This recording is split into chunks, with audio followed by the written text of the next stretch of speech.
I'll bet you there are so many metaphors I missed the first time watching this film.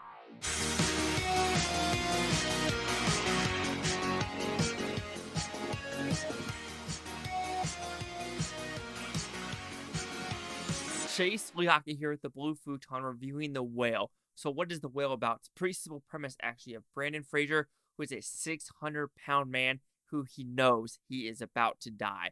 However, he has a nurse friend, is trying to reconnect with his daughter, and trying to figure out what is going to happen with his life.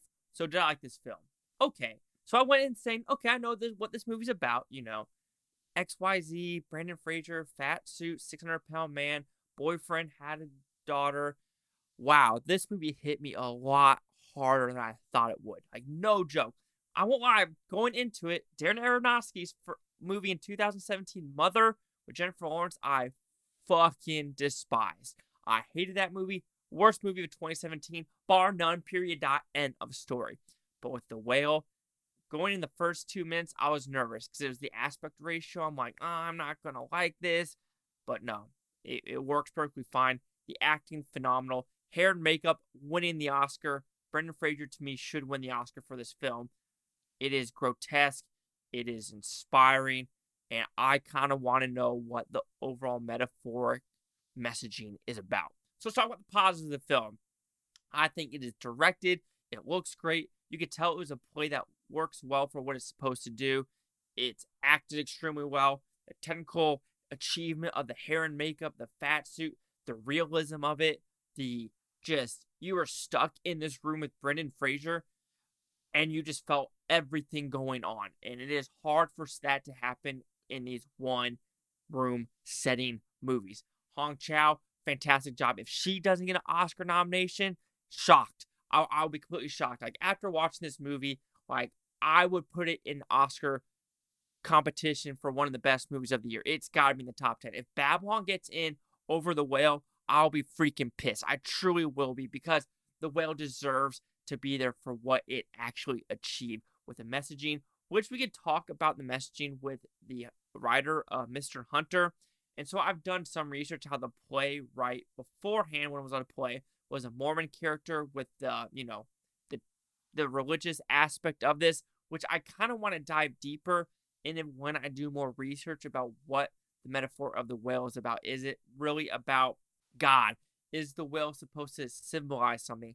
Some people are saying he's supposed to symbolize, like, kind of Jesus, if you want to put it that way, because he wants to forgive people, he wants to be good, and he wants people just to be themselves. So there's a lot of metaphors which I don't know if I'm going to understand completely. I know Darren Aronofsky, I believe he's Jewish, but he has a lot of biblical, religious elements to his movie, like Noah, even though some people might, be questionable about that one.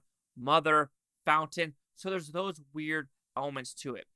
I don't know if it's anti-religion or anti-Christian. I don't know. I really can't tell you.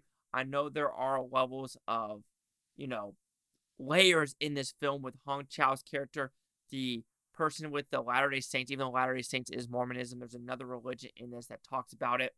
Being gay and other Bible verses in this story. Like I said, there's a lot of subliminal messaging and metaphors in this movie that I kind of would like to dissect. I tried to dig deeper into it. Like, even when it was Vox, there was an interview with Mr. Hunter. But then when you go to the actual review of the movie, it feels like it was a 180 with the interview with the writer and of the story. And people are going to dissect this movie differently. And I look at the religious thing saying, was it an attack on religion, especially with this one character? And was it showing two sides? I know Brandon Fraser's character, he saw the two sides of everything, and he was never mad at the world. Like I said, different messaging in this movie, which I would like to get more people involvement in the comments. And to me, that might be the only negative of the film, is with the writing and actually understanding what the message was. Was the ending kind of like, I want to call it a resurrection, but forgiveness?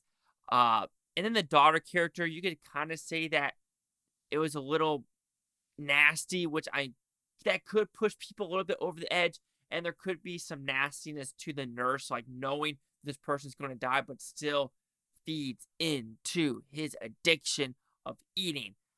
And yeah, there's this one scene in the movie with like Brandon Fraser eating like Three Musketeers, pizza, ranch, drinking jelly, and I was like, I'm about to barf. I'm about to freaking barf. But overall, The Whale blew all expectations. Just all. I'm in awe with this movie. I truly am.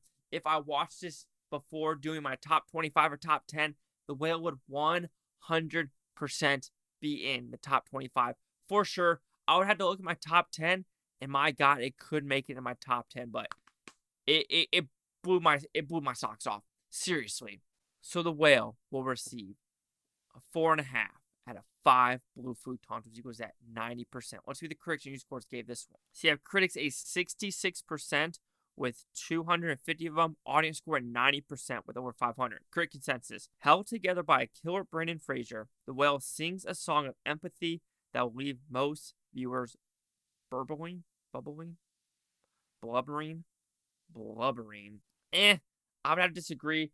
I think the audience likes this one a lot more, as you could tell.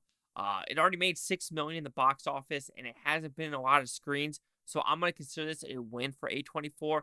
And I think it's going to do solid this weekend. Like I said, it finally came to my theater. So we will see what this weekend will. But A Man Called Otto, where did that one come from? That one is shooting up, and it's only like 600 screens. Crazy. Anyway, 66, 90s, 90. Chase out with the Blue Futon. Like, comment, subscribe. Let me know what you think of Futontopia. You Blue Futonians. Thanks for watching. Have a great day. And wow, like, seriously, this is my shocker of the year. This might be, and if it was in the negatives, this would be the most underrated movie of the year, but technically, it's still in the positives on Rotten Tomato.